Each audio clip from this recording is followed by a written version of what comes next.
Challengers and Boy Kills World arrive in the theaters this weekend, guys. And did you go out and see it last night?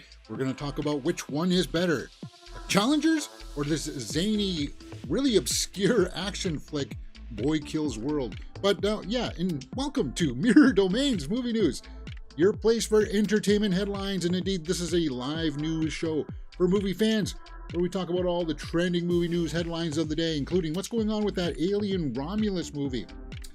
Happy Death Day 3, are we going to get that? Invisible Man 2, Acolyte is going to retcon the Force. Oh, God, here we go again. Disney Star Wars. Man, get your act together, man. Not so good news for Rebel Moon Part 2, because Anyone But You just toppled it for ratings, so we'll take a look at that as well. But we start off today's show by talking about the big trending headline out there, Kraven the Hunter. Kraven the Hunter was, well, that's not what it's supposed to be. What is that, James? Hoi. Did I not set up my Chrome properly?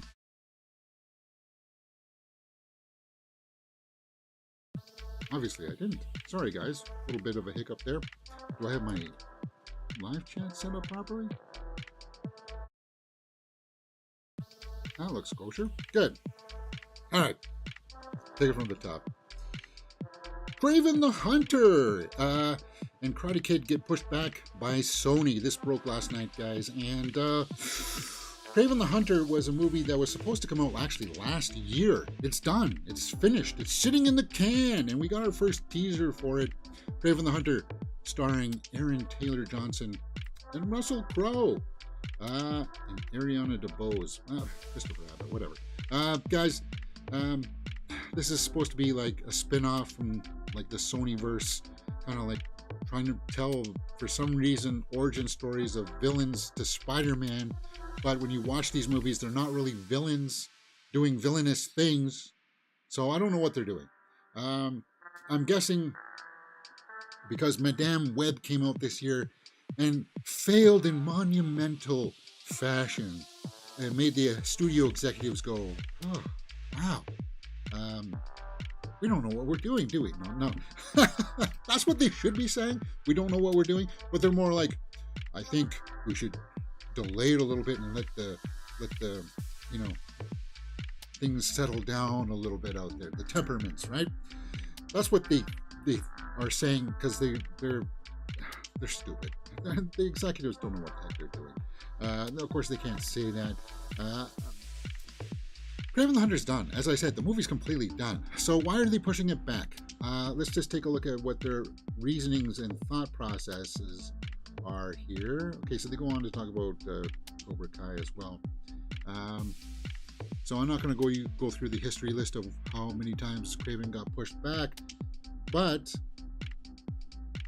this article pushed back by the actors' strike, as the studio did not want to release it without any actors being able to prompt it. Well, they said that last year. What are you talking about, James? They wanted to open up for the holiday season. So, yeah, no, I'm not buying it. This doesn't pass the sniff test at all. This is just more of kind of like, guys, if you're not confident in the movie, and we talked about this all the time with the MCU and Disney, and it seems to be the topic of conversation. If you're worried about it diluting your brand, Sonyverse, Spider-Man villains, if you're worried about doing that, just like the way that Madame Web did, scrap it. Put it on Tubi or something. Don't even promote it. Don't put an ounce of any more money in it whatsoever. Save your money from having the distributors put it out. But my God, have some brass up there in the executive offices. Say, there's some big ones out there that are just kind of like, okay, fine, we messed up. I messed up. We're moving on. I don't like Kraven the Hunter. It's a terrible movie. I don't believe in it. It's going on Tubi.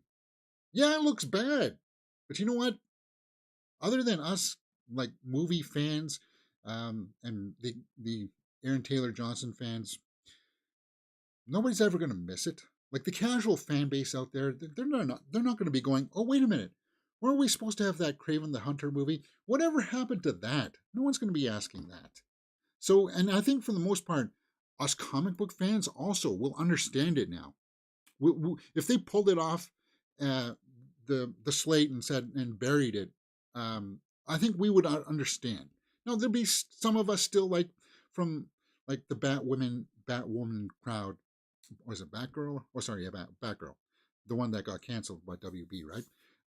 Like that, there'd be a small minority of us that are curious to see what kind of movie it was, right? But other than that, like I'm not losing sleep over losing Batgirl, and I wouldn't lose sleep over losing Kraven the Hunter because you know what's going to happen. We know what's going to happen in the story already. Yeah, we get to see how his origins come about, but he's not going to be a villain. He's just there's going to be some throwaway token bad guy in there, and then he'll beat him at the end, and maybe there'll be like a small little Easter egg of him seeing a Spider-Man newspaper headline or something, and then that'll be it. That'll give you Kraven the Hunter. That's all that movie is. Do I need to go out in the theater to see it? No, no. Studio executives should know this. They should be. God sakes, if I were part of that board, it would be like, oh, you're fired.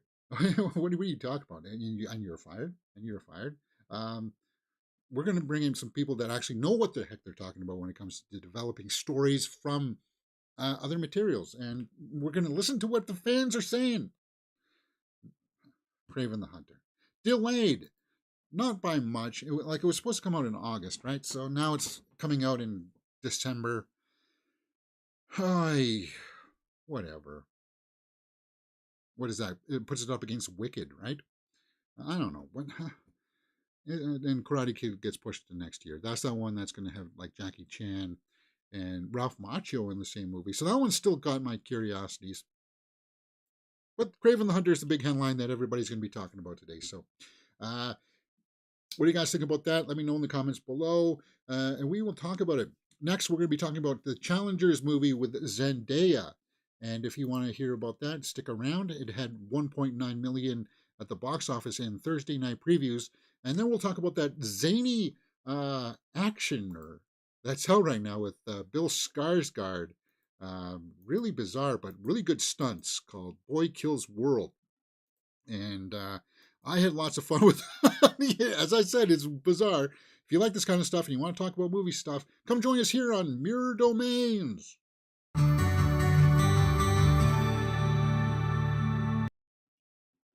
All right, so challengers, guys. Let's set the table here because we got a few headlines here that at least that 1.9 million at the box office that I want to talk about. Before I get into my actual formal review for it, 1.9 is nothing to write home about. It's actually on the lower side. Things for Thursday night previews usually are around the 3 to 5 million. If you're above 7, or like if you're in the 7 to 12 million, then you are dancing. You are dancing. Guys, this is a long movie. And it's only basically it's only for Zendaya fans, really. That's it. Okay. That's setting the table, right? Let's get into the formal review. Set up my posters and everything. Because this will be cut out again, just like, excuse me, just like the Kraven the Hunter story. YouTube chat. Maybe I need to.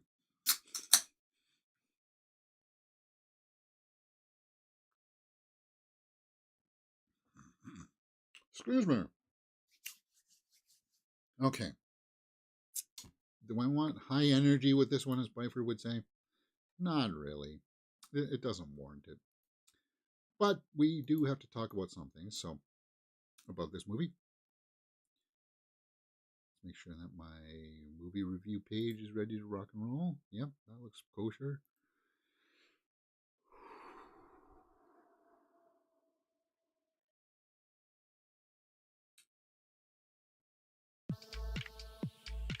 Challengers stars Zendaya, Josh O'Connor, and Mike Faist, and is in theaters right now, guys. And it's for Zendaya fans, if you are a Zendaya fan, then you are going to like the movie Challengers. That tells the story of what you would think is a throuple, or is that what they call it? Where she is like um, torn between two other tennis players, kind of thing. And at least that's what the trailers sold it to be. But it's really not. It's more kind of like a drama about competitiveness, professionalism, and the trailers sold it on this scene alone, and it was almost cut out of the movie. Um, Challenger's steamy three-way kiss almost didn't make the cut. Cast addresses the film's exhilarating ending. This movie has some bizarre pacing. So, here it is. If you are a Zendaya fan and you want to hear only good, positive things about anything that she's involved with, then this review is probably not going to be for you, because I am a movie fan and I am also a Zendaya fan. So I'm going to be, as kind about this as I possibly can. It's not a great film. It's long and it's paced in such a way where they do things in flashbacks where we jump around a lot. And I don't mean like maybe one or two. I mean like 15 times in a row kind of thing. Okay, we're 2 weeks behind now. Now we're back in the present. And now, oh no, we're 7 years back. Okay, now we're back in the present. Oh, now we're 12 years back. And it jumps back and forth like that. So the pacing, if you're not paying attention to it, and I know there'll be fans out there be like, James, didn't you just pay attention to the story? It would make sense if you knew what they were trying to do. And if you, it's like, but it's just, it got muddled. And it got muddled to the point where it's like, again, I have to go back to the directing. Luca Guadagnino is grotesquely overrated as a director. And it shows. It shows in this movie because of that editing style. It gets sidetracked too many times from the main focus of the story, which is these three. You want to be with these three. And primarily you want to be with just 2 of them. But it's kind of like, which one is she going to be with? Is that the question of this movie? No, it's not about that at all, because it's very clear pretty much at the start which one she goes with.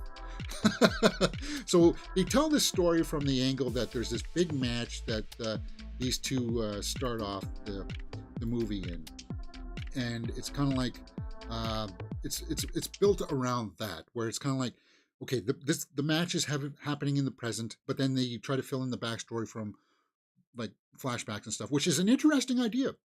And I thought, okay, I'm gonna like this. This is actually a really cool premise, because we didn't know who this character was when he first stepped on, and there's just like, oh, these are just 2 guys, two blokes having a tennis match. Oh, now we're getting filled in with some backstory and a little bit of depth. It works. I'm kind of liking this. But then it just goes on and on and on, and it's like, do we need to know about his past girlfriends in this scene? And it just totally falls flat around the hour and 20-minute mark, where you're just like, just get on with it. And the best way I could describe this is, if you've ever watched The Walking Dead, you know those seasons where it's kind of like they would have like 2 or 3 episodes and you would get invested and you're like, I like this story. I like where this is going. And then they would cut that for the next episode and go off in a totally different story, and you'd be like, I want to go back to that story that I was really invested in. I don't care about this part of the story. That's sort of what you get with Challengers. And that could be frustrating for a lot of people. And it should be, because it's not executed all that well. He's not Tarantino. Luca Guadagnino is not Tarantino. But James, he's not trying to be Tarantino. Well, it's told in sort of that kind of style, guys, where it's like little sections of stories that are trying to be put together to make a cohesive narrative, but it just gets drawn out and it gets like too bloated. Bloated is a good word, is the way I can describe it. Now, I said in my straight out of the theater reaction, the acting is good from Zendaya. She does a really good job, and then these 2 guys do a really good job bouncing off of each other, kind of like, are they fighting for her love or are they not? But the movie's really sort of not about that. The movie's more about competitiveness, the drive to be the best. And in this case, it just happens to be the best tennis player. And it's kind of like, do you trust Zendaya in this? Like, what's she trying to do exactly? She cares about tennis. She goes on this long diatribe about, having a spiritual level to the tennis game. And it's kind of like, is she just doing this to pit these two against each other? Yeah. Is she doing it for niceness, out of the goodness of her heart? No. So I pose the question to you. If this were played by anybody else, let's say if it was played by one of the Ghostbusters, let's say Melissa McCarthy, if she wasn't playing this role, would you still like the movie? And I would say probably you wouldn't, because she's not a very likable character. You don't know what to believe out of her mouth, because is she doing things to, like, help one of them that she's chosen, or is she just doing this because she wants to be, like, evil or not evil, but kind of like just like not a likable character. And I know there's been movies out there with unlikable characters, like There Will Be Blood, Daniel Plainview, but she's not that, and this movie's not setting up like that. It's just kind of like the trailers tried to sell you that this was like a sultry, sexy time at the theater. The trailers the other day just said one of the sexiest movies ever made, and it's like, no. That steamy kiss that we see scene is only like a small part of the movie, and I think this movie probably would have worked better if you just cut out all of this angle from it, and how, she was just trying to pit them against each other to ramp up their athleticism. Because the love stuff, the chemistry between any of them, I don't really buy. I was starting to buy it just a little bit at the end between her and this guy on the right. But overall, it wasn't a terrible movie. It wasn't a movie that's going to end up on the worst list of the year. It's not a movie that's going to be like, well, I'm going to rag against and say, well, no, this is terrible stuff. You guys shouldn't be watching this. No, it's not. It's just mid. There it is. Challengers is the definition of mid. So let's go over to my score sheet and put in some numbers for this, and then we'll go over to the Rotten Tomato meter and see what people are saying. Acting, directing, and story are out of a possible 2 points each. Cinematography and score are one possible. So I'm a Zendaya fan. So I think her performance, though, was actually pretty nuanced. And based on that, I would give it 1.5. Now, Mike Faced also does a good job, and actually so does Josh O'Connor, even though I have no idea who Josh O'Connor is. So I'll give acting a full 2 points. And as I said, it's the best part of this film. Directing, uh, well, we got to knock it down for the story issues, right? For the execution of it, the pacing. It has got a very interesting premise. I like the idea of what they were trying to do, but it needed a few more takes there in the edit bay for this to actually come together in a little bit more tighter narrative. The movie has some really cool needle drops brought to us by Trent Reznor and Ross Atticus, or whatever his name is. But Trent Reznor is a Nine Inch Nails, guys. Come on. The score and the soundtrack work really well, so I'll give that a full 2 points. Sorry, 1 point, because it's out of 1 point each. Cinematography. If somebody were to tell me they want to give that a full point, I, they try to do some interesting stuff where they show you, like, they they try to emulate a camera on a ball, so that you follow it going back and forth between the players. There's got some smooth dynamic motions in here from either some crane work or drone work that works really well. Cinematography wise, I think yeah, guys, I'm going to give cinematography a full point as well, because as I said, some of those ideas, they worked for me. So that brings us up to a 6 out of 10. But this is also a movie where I have no plans to go back and revisit this. uh I've seen this sort of thing done better. If you want to see things like this that are better, I would say check out Wild Things with Kevin Bacon, Nev Campbell, Denise Richards. Yeah. check out something like that where they're dealing with like the interrelationship kind of stuff like that, and it's on that kind of caliber as well. That kind of like bad people doing terrible things to each other kind of thing, and that's what they were trying to do with that. With this, it's just it felt muted. It felt like they were pulling some punches. So let's go over to the tomato meter and see what people are saying about Challengers, and I'll see if I can round up my review here. Okay, 88% by critics, 75 by the audience. That's a bit high. That's a bit high. I think I'm leaning a little bit towards the audience score there, 75%. As I said, it's not a terrible movie. It's not one that I came out with and I was like frustrated and angry with, kind of like when I came out of Bones and All from Luca Guadagnino. Um, but it will make you want at times to have a remote in your hand and say, okay, fast forward, fast forward to this part. It's that type of movie, guys. But as I said, if you're a Zendaya fan, then everything that I'm saying to you now is poison. You'll be like thumbs down, thumbs down. But what I'm saying is just, guys, because I'm a movie fan. I know storytelling. I know how pacing should work, kind of thing. And granted, people could say, well, that's just the way that this style is, James. And I guess I could not argue too much against it.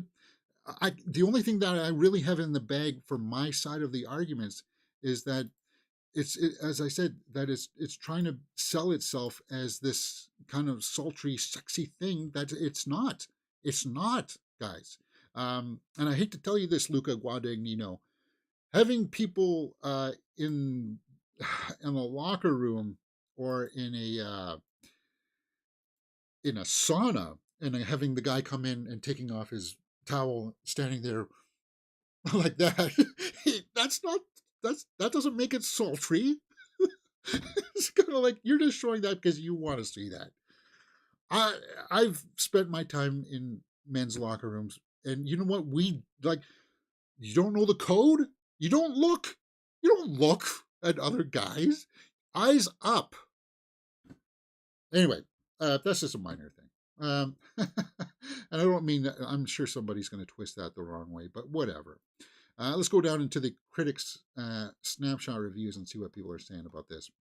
Oh yeah, I forgot that Tomato Meter changed its setup here. So as I said, most of the critics liked it. I saw Richard Roper here. Sweet, drenched, and emotionally bruising. Emotionally bruising is good. I like that because, as I said, they're really not treating each other well, and that stuff is the story that you want to see. Like, there's a great scene in a car, and it's raining outside, and they're calling out each other's BS. That's probably the best scene in the movie. But when you realize that, oh, I really like this scene, it just doesn't really jive with what they were setting up in the scene before, kind of thing. That's what I have problems with.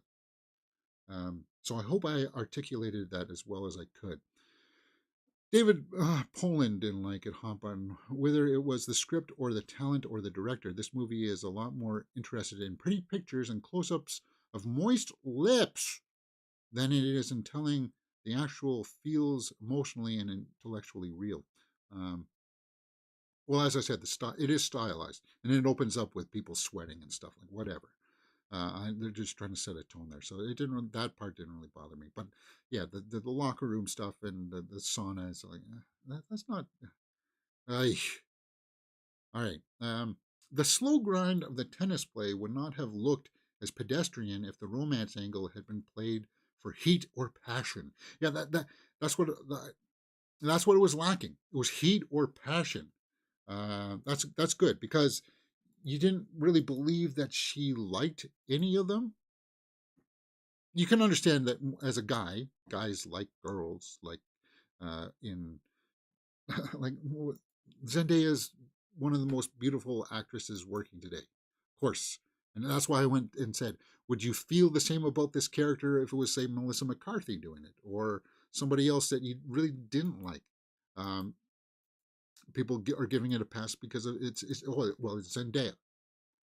I'm giving it a pass because it's Zendaya. Am I prejudiced for that?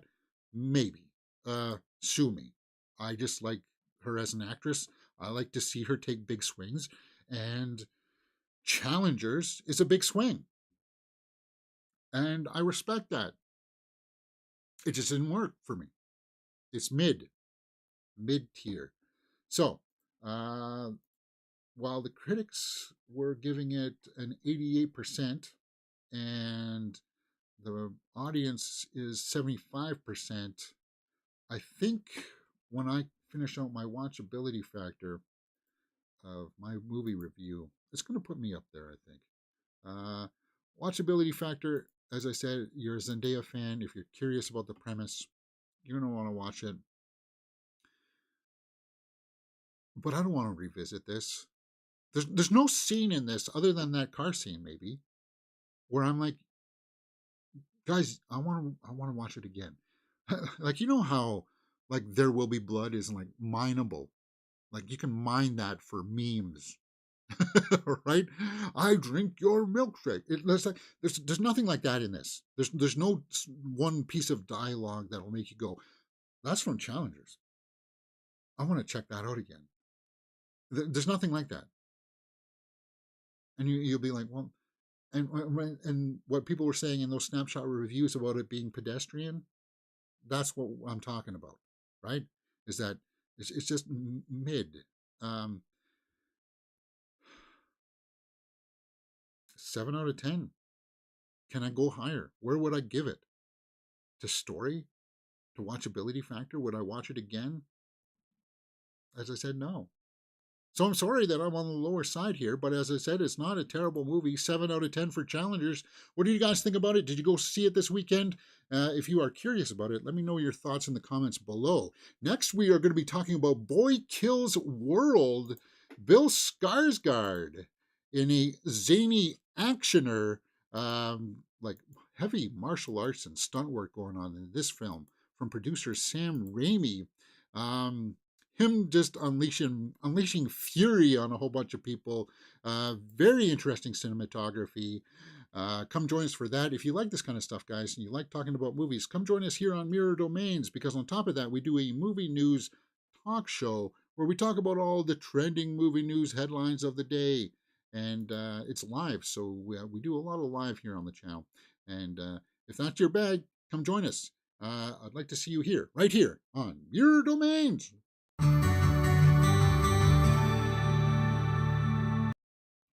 All right. Yeah, I wasn't as harsh on that as I thought I was going to be. I cut out a lot of breaks. I don't know if I should, but 7 out of 10 feels right. It totally does. All right, so I got to reset my posters here for YouTube purposes. Sorry, not YouTube purposes, OBS purposes.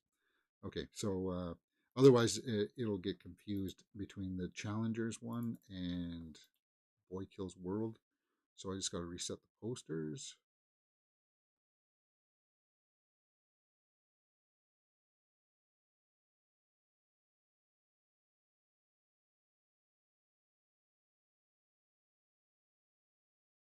Sorry, guys. What am I doing here?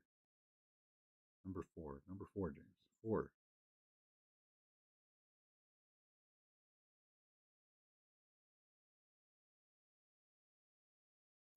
Okay. Now we got to reset the template.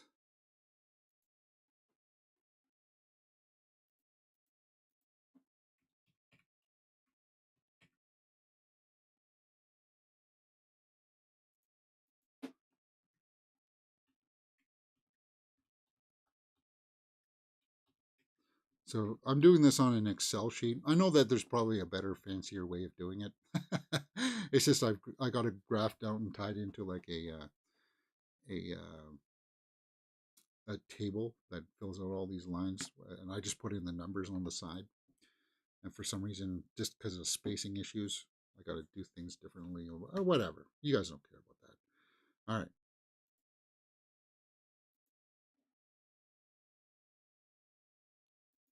Where should I start this in the trailer?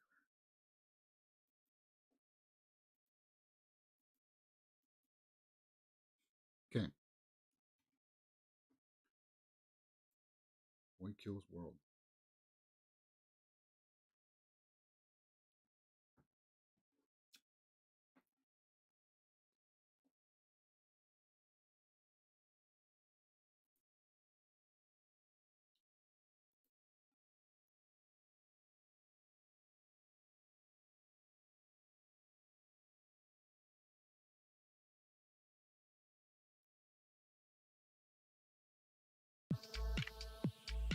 Boy Kills World is a bizarre and unique movie starring Bill Skarsgård.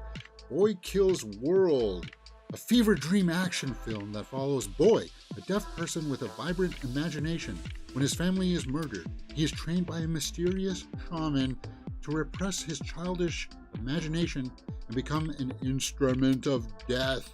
So they bill it as a revenge story. Uh, yeah, he's being trained by this monk who treats him rather poorly because he's, you got, if you ever watched Kill Bill and, was it not Pyman or whatever, that old master that was teaching her to fight. It's kind of like that. It's kind of like that kind of a relationship, but it's got an interesting cast. And yeah, if you didn't know, he's deaf and he's also mute, so he doesn't talk. And that's going to be jarring for a lot of people because you see it from his perspective at times, and because he can't hear what people are saying, he makes it up in his own head what people are saying. And I don't know if that's going to land for people. That's what I meant in my straight out of the theater reaction, where it's kind of like he's got his own inner monologue, and you think, well, why wouldn't you just use Bill Skarsgård's voice for it? It's because he's never heard his own voice. He doesn't know what his own voice sounds like, and he's got like this inner narration going on, and I dug it. Like at first, I was like, I didn't know if this is gonna work. I don't know if I like this, but him and his sister used to play video games, and his inner monologue voice is the video game voice. So if you've ever watched movies like what was that, Rock and Rolla with uh, Gerard Butler, the kind of fast-paced, quippy action kind of style movie, this is kind of like that, but it's also got its own angle to it where, yeah, he's deaf and he's mute and he's being trained by this harsh master, and you think it's a straightforward revenge story. He wants to go out and kill the people that murdered his family, but it's also told by people like he can't hear people's voices, so sometimes he'll imagine he's trying to read their lips, and he's like, did that person really say that?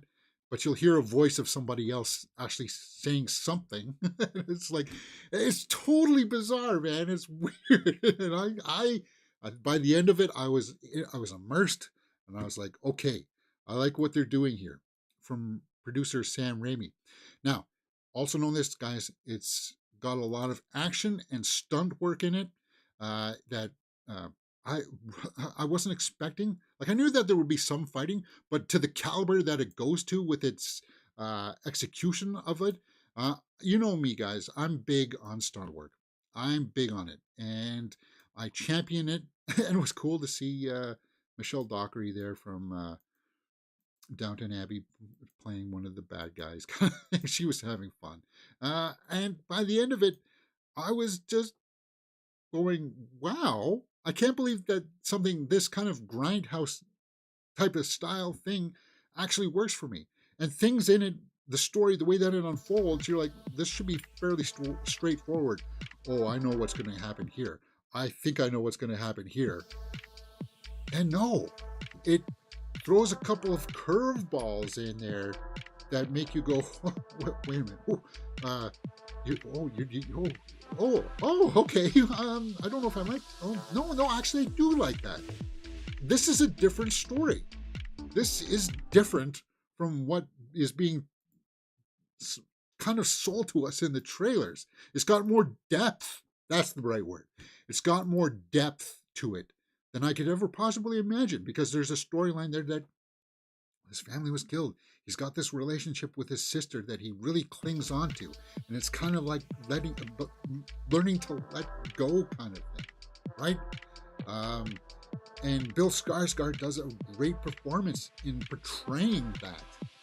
So I felt like through all the noise and stuff, there was some subtleness going on there, where there's a heartbreaking scene where it's kind of like he's got to grow up, he's got to let it go kind of thing, and that's what paid off for me. while I watched Boy Kills World. Let's go over to my score sheet and start putting in some of the numbers here. Okay, acting, directing, and story are of a possible 2 points each. Cinematography and score are of a possible 1 point each. So, acting, as I said, Bill Skarsgård does good. Michelle Dockery also does great. Now, is it any like Academy Award winning level acting? Not really. Sholto Copley shows up in this. And he does very much a similar role to what he did in Monkey Man, if you saw that. Directing. Guys, I'm going to give directing it for now. I may adjust the directing and story numbers when I come back to it after we look at the Rotten Tomato meter. Because, as I said, the action is very well cut together. You can tell that they spent time crafting these scenes, these action sequences, and that pays off. It totally pays off towards the end. Story. It's like dystopian, right? It's like post-apocalyptic, but not. You don't really see like what actually sort of happened. It's just like after society had crumbled, kind of thing. You got like a little bit of shades of Hunger Game type of like that kind of post-apocalyptic world. You got a little bit of that, but it didn't really go into that because the story didn't call for it to go there, right? It was just very well established. So for that, I would give 1.5 to the story, for now at least. Cinematography and score. Cinematography, I'm giving a full point to, because there were some really interesting. They must have used drones to get into these tight, I guess, sets that they had, because they're like weaving and revolving all around as these big elaborate fight sequences are happening, and it's breathtaking to see. It's just well crafted, quippy, witty dialogue. Boy Kills World is a thumbs up in my book. If you like anime movies, it reminded me of a few episodes of like the way that One Piece on Netflix was kind of paced. If you liked One Piece, then you probably will end up liking Boy Kills World. But I felt like Boy Kills World executed itself just a little bit better. Just, no, you can't say that. Let's go over to the tomato meter and see what people are saying. Let's see where this ranks and see if we can agree with what the critics are saying. Ooh, 61% by critics, 69% by the audience. So my guess, my observation of that right off the bat is that maybe, as I said, the dialogue and the voices that you hear are going to be tough for people to assimilate. And I think that's where I'm guessing most of the criticisms are going to come from, because as I said, he's deaf, he's mute, he doesn't know what voices sound like, right? And at times we actually do get to hear like what the people are actually saying and stuff. So it's kind of like there's a mix that happens in there that people may find jarring. But once you get into it, I had no problems with that. I don't know what else they could criticize, so let's go down to the snapshot reviews and see what people are saying. Richard Roper, the ultra-violent Boy Kills World hits you over the head with gimmicks. So that you didn't like it, Richard. Yeah, I don't know if I don't agree with him on that. Jeremy Johns liked it. Cool. We always trust Jeremy. I absolutely love Boy Kills World. I was completely gripped by its energy, fun, and sense of cinematic escapism. Cinematic escapism. That's good. Jeremy, you nailed it on the head there. It's fun. Yeah, that's precisely what I wanted to hear. Cinematic escapism, because it's unique. You're not going to see in probably another movie like this in the theaters this year. It's not straightforward kind of thing. Well, yeah, it is, but it's got like weird. It's got from like a totally weird perspective. It's hard to articulate without like spoiling things. But that's part of the ride, guys. That's part of the ride. Okay. Creators Syndicate. I don't know when the last time I saw a movie quite like Boy Kills World. Not recently, I'll tell you that. Yeah, and it does go to like shades of uh, what Quentin Tarantino does with his films. Just how weird and abstract a straightforward could be story like what Quentin does can be told. It's like on that caliber kind of thing. Boy Kills World is a blast, fun ride filled with tons of gleeful mayhem. Yet it's not without its certain flaws. Yeah, I could see that perhaps there's some flaws in there for sure. It's not a perfect film, but it's a fun film. I want to see if there's somebody that I respect at L.A. Times. For this boy to kill the world, the movie shouldn't need to kill our patients first. What? No, it starts off with a bang, guys. So I don't know what movie. Yeah, they're watching there. Um, Boy Kills World, a cheeky, extremely bloody action extravaganza keeps an audience so off balance for so long that you may throw in the towel well before the final bad guy falls. No, no, I don't agree with that at all. And that comes from like well established trades of journalists. So I don't like Washington Post, LA Times, CNN. You can just take your criticisms and walk. I trust more people like Jeremy Johns to give it to me straight because they're movie fans first. They've earned that. People who come from big trades like that, you haven't earned anything. You just earned your stupid journalism degree. Now get out of my face. Next, Variety. It's a depraved vision, yet I got caught up in its kick-ass revenge horror pizzazz. Its disreputable commitment to what it was doing. And its disreputable commitment to what it was doing. Yeah. Um, man, Boy Kills World. As I said, it's it's not going to be for everybody, but for me, it's going to end up in the conversation for one of my favorite movies of the year. When Boy Kills World is in action, the cartoony splatter zone fight sequences pack a wallop, but it does not deliver an attempted emotional smack. I thought it did because of the relationship with the sister, and it really pays off, man. Oh, it does. That's what makes the story so well crafted because they set stuff up in the beginning that you're like, okay, well, yeah, I get it. They were brother and sister. They love each other, but they do things with those interactions that pay off later in the film. So when something really big happens towards the end, I was like, that got me right here. It got me. And Bill Skarsgård pulled it off masterfully. And it has to do a little bit with sign language. I'm just thinking about it now. It makes me want to go and watch Boy Kills World again. It does. That's how good it is, guys. It's a sleeper. It's not going to make a whole lot of money at the box office, unfortunately.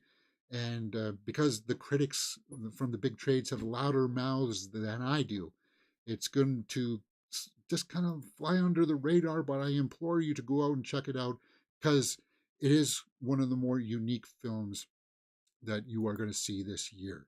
So, based on that, I would say the watchability factor is at least once. And I would go out and watch this again. Totally. Would I own it on Blu ray? Yes. Yes, I would. I'd be honored to have Boy Kills World be part of my collection. Now, um, the score, it had some interesting needle drops for sure. It served its purpose. I don't remember too much more about that, so I can't give too much more to the score. I could easily give it to an 8.5 maybe, but that's pretty much where I'd like to land with Boy Kills World. 8 out of 10. Thumbs up in my book, guys. What did you think about it? Did you go out and see it? Let me know your thoughts in the comments, and we will talk about it. Hey, if you like to talk about these kinds of things, we just did a full movie review for Challengers starring Zendaya, the sultry, sexy time at the theater movie where you get to see a bunch of guys in the locker room and saunas pining after Zendaya. Um, It's not that. It's more about tennis, guys. But I talk about that in my review, so come join us on that. And hey, if you like this kind of stuff, come join us here on the channel because we do live shows where we talk about all the trending movie news headlines of the day. And we do lots of shorts, trailer reactions. If this is your bag, come join us and we'll have lots of fun right here on Mirror Domains.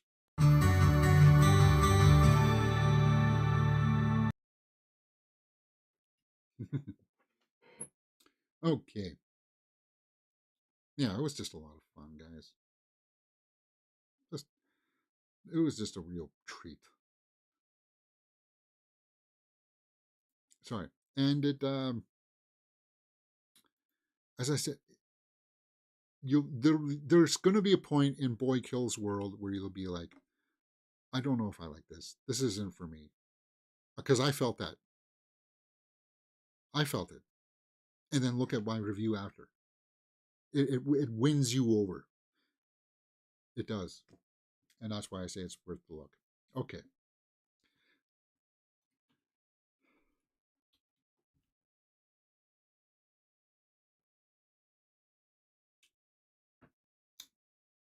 let's move on. Extraction 3.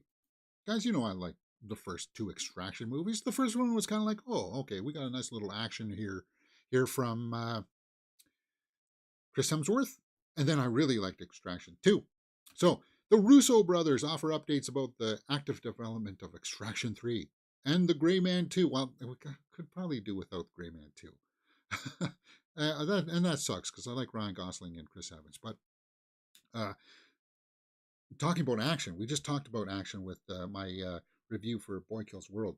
Extraction is one of those series where it's kind of like you could tell that they spent a lot of time crafting the action sequences, and it shows in the scene. It shows in the movie, man. It shows in the movie. So I would be really looking forward to an Extraction 3. Let's see what's going on here. While talking with Games Radar, I guess one of the Russo brothers, Joe Russo, says, quote, we're developing concepts we think are right in the right direction to take the character in, so we are working on that at the moment. I mean, you're juggling like 14 things at the same time, so you have to apportion your time correctly to each of them. Joe then expressed gratitude for the brothers' dual production, AGBO. Okay, well, I don't really care about your production company. James, that's terrible. We're regarding Extraction 3. Okay, Joe Russo says, um, yeah, we're developing at the moment, figuring out Chris's schedule. Sam Hargrave is back directing. Okay, so cool. He's coming back for the third one. I'm on board with that. It's an interesting franchise because he's a very emotionally wounded character. Yeah, he is. So there's good storytelling there, I think, in respect to his backstory.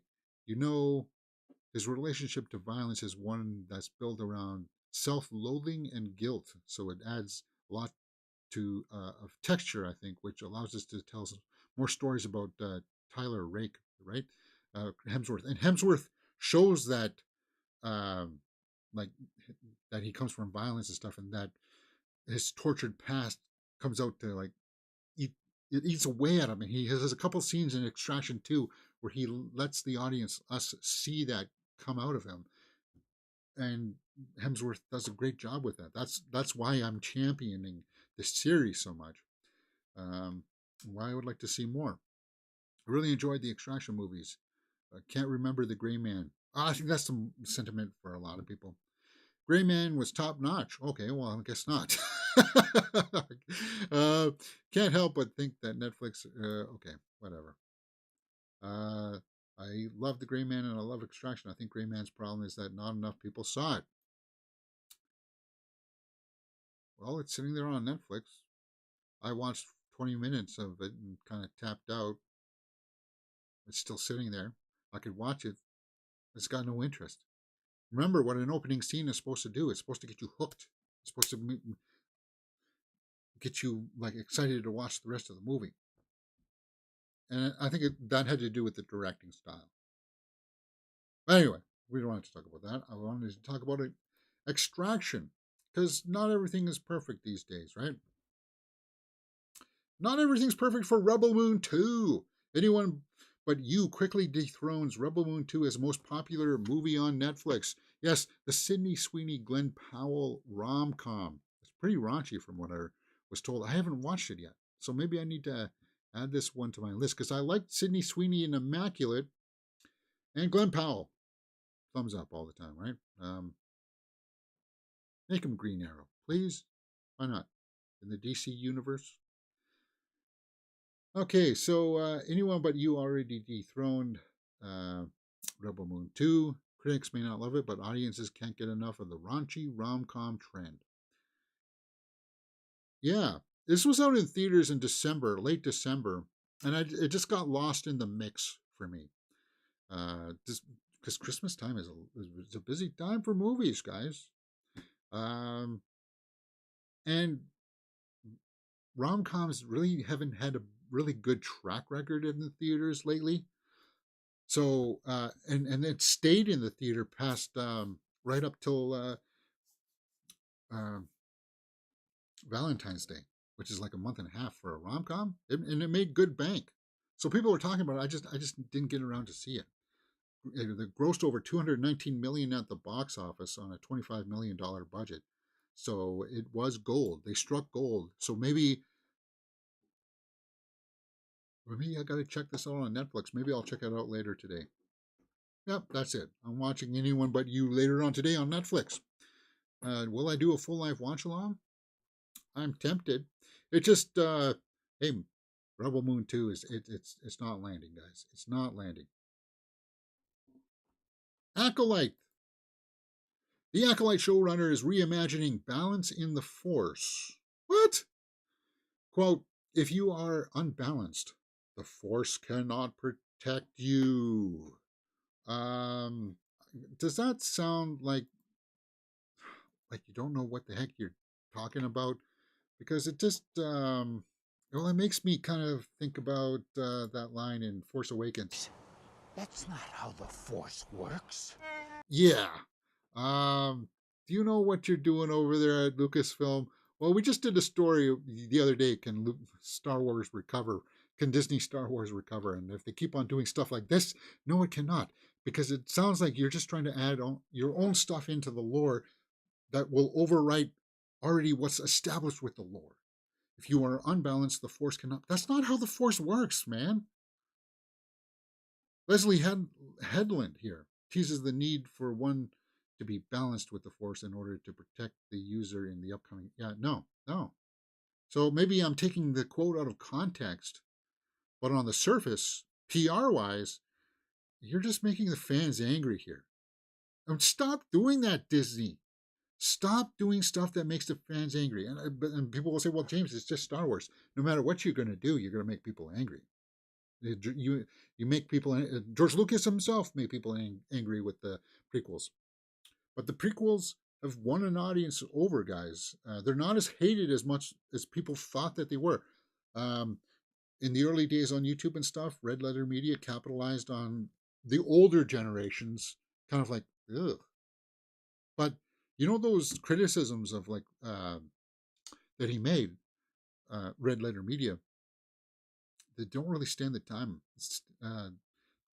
Stand the tale of time. I don't know. They just won't stand up to scrutiny anymore. It's kind of like all the points are dated that are in those videos. It's just funny to see him have like this dreamlike scenario of being a serial killer in his little shorts. But whatever. Honestly, the way I look at it is there is no light without darkness, she says, quote, no good without bad. So to me, and this might be just a personal thing, well, it sure sounds like it, the Force is about balance.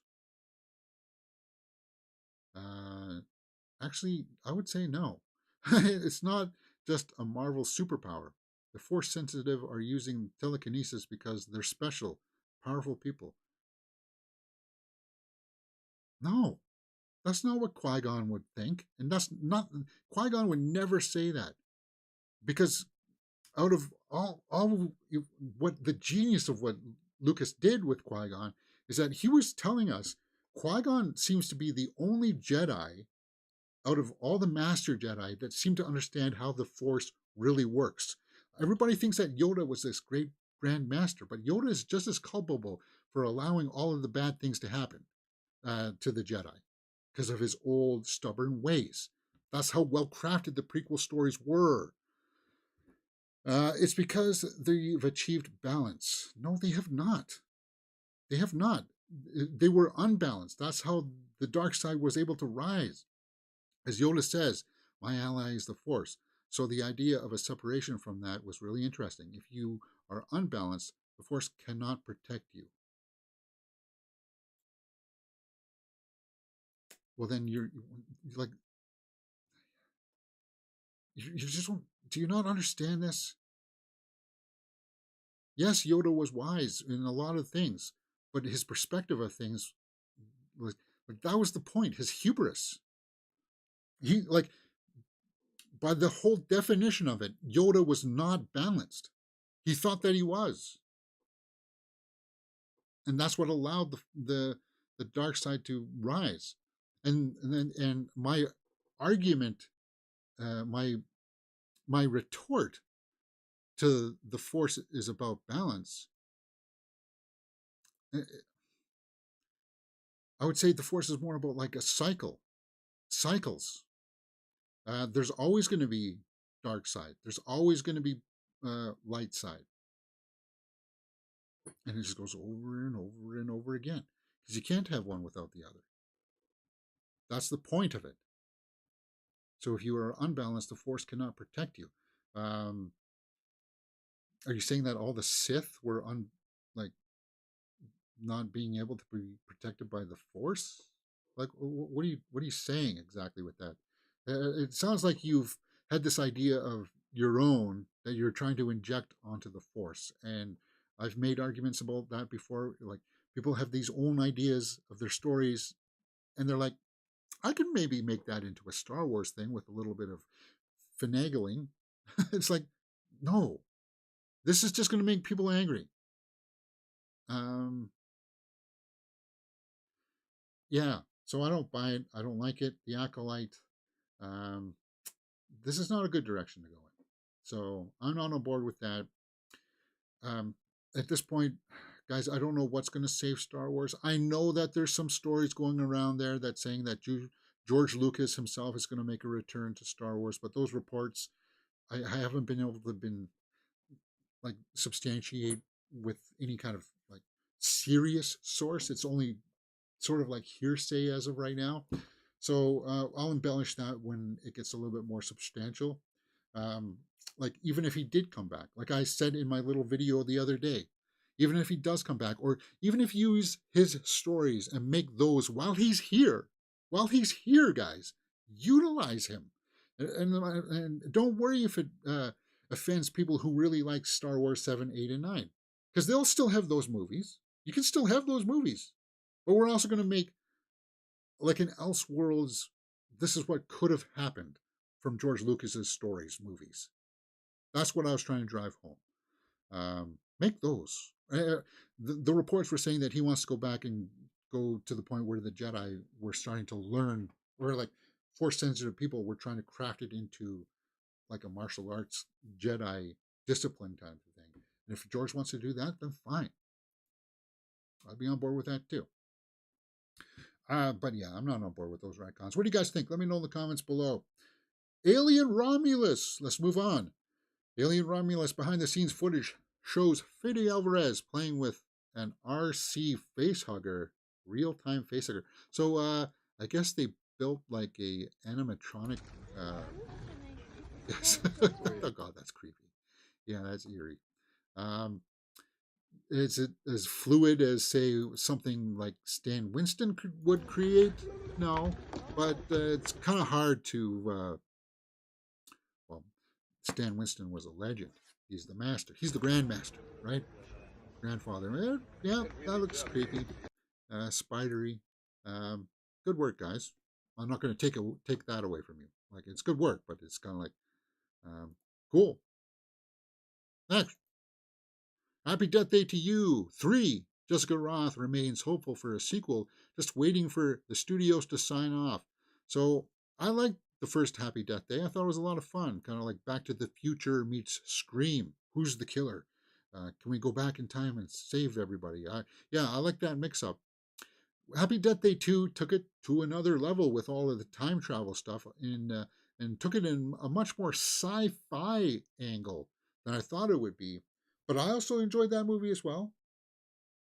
Would I be up for a Happy Death Day 3? Absolutely.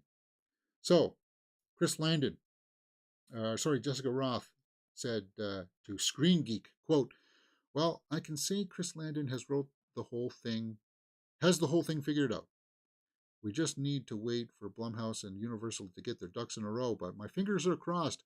I think Tree deserves her third and final chapter to bring the incredible character and franchise to a close or a new beginning. No, I don't know. The third movie still needs a bigger budget. No, it doesn't. Does it? But since the second movie didn't perform as well, it's a taller. Well, again, Landon, he's suffering here from a little bit of the thought that it's a sequel, so we got to go bigger and spend more money. No, you don't. You don't. You don't have to. Like I never understood that. That's old school mentality of like, oh, we're doing a sequel, and it made a whole bunch of money, so we got to put more money into it. And Joker 2, Folie à Deux has followed that principle, so it has over a $200 million budget, and that's kind of like, guys, well, the first movie made $1 billion, so we should get that back. But why? It's kind of like it's the budget that's going to be the death nail for the film. Give me a Happy Death Day movie for $15 million, with wiggle room to be up to 20. If you can do it, yes, because those movies have been profitable enough to see those returns. All right, keeping up with horror. Elizabeth Moss gives a hopeful update on Invisible Man 2. It's been 4 years since The Invisible Man, which was a nice little January flick. Small budget, $7 million, yes, and made 144 million for Blumhouse, and it was well done, guys. We did a full reaction to this movie, and that's up on the channel, and I had a lot of fun with it. I was really taken with how well executed that property was, and I'd be up for another one. I don't know where you would go with it because the villain, well, if you didn't know, spoiler alert, gets killed at the end. I guess maybe there could be some slight way to tweak it or retcon it. But we'll have to see. Let's see what the quote says from Elizabeth Moss. Quote, here we are, I would say, and by we, I mean Blumhouse and my production company. We are closer than we have ever been to cracking it, and I would feel very good about it. We are very much intent on continuing that story for sure. Well, because there's the technology angle to it. If you didn't know how the first Invisible Man went there, there's a technological aspect to it, where yeah, maybe you could have somebody like like vying for that technology. The implications, the military implications, perhaps. Yeah, I could see it maybe going there. I'd be on board for that. All right, guys, we are running a little bit of overtime today. We're 105. Sorry to breeze through these last couple of stories. I just, it's kind of like, yeah, we're working on it kind of thing. Yeah, we've heard all of that before. There's no real definitive information. So let's go on to some hit or miss. And if it's a hit, we'll talk about it. If it's a miss, meh. Francis Galuppi to write and direct new Evil Dead movie. Last stop in Yuma countries. Francis Galuppi will be writing and directing a new one. Well, everybody liked Evil Dead Rise except for me. I didn't hate it. I was just like, for me, it didn't really establish too much more other than saying that there was more than one Necronomicon. It didn't involve the Deadites really for me, or it didn't enhance the potential of what they could do. Is a better way to say it. Raimi told the following statement. Francis Galuppi is a storyteller who knows when to keep us waiting in simmering tension, and when to hit us with explosive violence. He is a director that shows uncommon control in his feature debut. What was his feature debut? The Last Stop at Yuma Country. Oh yeah, that's right. You read that just a few minutes ago, James. What's that, Jason Patrick? Richard Brake? Did I see the trailer for this? Okay. Oh, we meet again, Mr. Bond. Groovy. I don't know. Next, Rosemary's Baby prequel apartment 7A to release on Paramount Plus. Uh, I'm having my full fill of like the demon baby, the cursed, the spawn of Satan storylines, because we just had Immaculate and the First Omen. uh, do I need to revisit Rosemary's Baby? I didn't find the first film all that thrilling, actually, to tell you the truth. The This was before I made my Polanski cutoff point. Um, I only watched one Polanski film, and that's The Ninth Gate. Um, I don't. Yeah, I'm not. You know what's? No, move on, James. That's a sell, hard sell. Aaron Sorkin is writing some kind of social network sequel because I blame Facebook for January 6th storm of the U.S. Capitol. Okay. Aaron Sorkin wrote the first social network. David Fincher directed. So if he wrote it, I don't know who would be on board with it. It would be kind of hard to get Jesse Eisenberg. But I'm sure that I think you could get Eisenberg. But you wouldn't have like that other lingering storyline of Andrew Garfield or anything like that. It would have to deal with the events of the political climate around January 6th, right? 2020? Or was it 2021? I can't remember. Yeah, that was an ugly. Even like I'm not from the U.S., so even as a Canadian looking down at that whole situation, it was pretty grotesque. Um, you don't want that for any government, and then just to watch the political parties kind of just self-destruct on each other because of it. It's been quite the tale. Yeah, maybe you could capitalize on it. I just don't know if it'd be all that successful because you'd have to spend some time crafting that script, make it tight, like the way that the first Social Network movie was. Oh, okay, guys, I'm running out of gas here vocally, so let's take a look at the Twitterverse and see if I missed anything. We spoke with Zendaya and Josh O'Connor about Challengers. Okay, good for you. Civil War has passed Uncut Gems as A24's second highest grossing film. Everything Everywhere All at Once is obviously number one. Okay. Civil War was good, but my favorite A24 still is probably, Everything Everywhere All at Once was good. I don't revisit it as much as I do, say, Hereditary. Hereditary is one that I go back to. So Challengers made 6.2 on its opening day, heading towards a $14 to $15 million opening. Let's see where that would put it. Let's go to the weekend's box office and take a look at last week's. Obviously, that'll be number one. Because not a lot, as I said, not a lot of people are going to check out Boy Kills World. So Challengers will be number one. Civil War is going to drop down to 3, I think. Yeah, so it'll go Challengers, Boy Kills World, Abigail, Civil War, and then Kong. That's what I'm calling. It's cool that we got Abigail and Boy Kills World in the theater right now, and even Civil War. Very, very weird range of movies, but are really kind of executed in different styles and techniques. Even Challengers is executed in a different style and technique. So you got a wide range of storytelling in the theater right now. And then, of course, you got the big Hollywood blockbuster, Godzilla X Kong. So you got a lot of good choices there in the theater.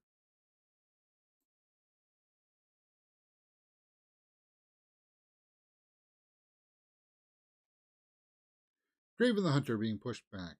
Nosferatu comes out December 25th. That's the one I'm looking forward to this year. Nosferatu. Zendaya for press. All right, guys. Yeah, no, my voice is starting to go here. So, Kraven the Hunter, delayed to December 13th, 2024. That brings us full circle. All right, guys, if you liked what you've seen, hit that thumbs up button, subscribe, and I'll see you I'm working tomorrow and on Monday. So, Tuesday, we'll be back with more stuff, and I'll try to publish some shorts. I'll try to do some shorts. All right, so see you next time. Enjoy your weekend.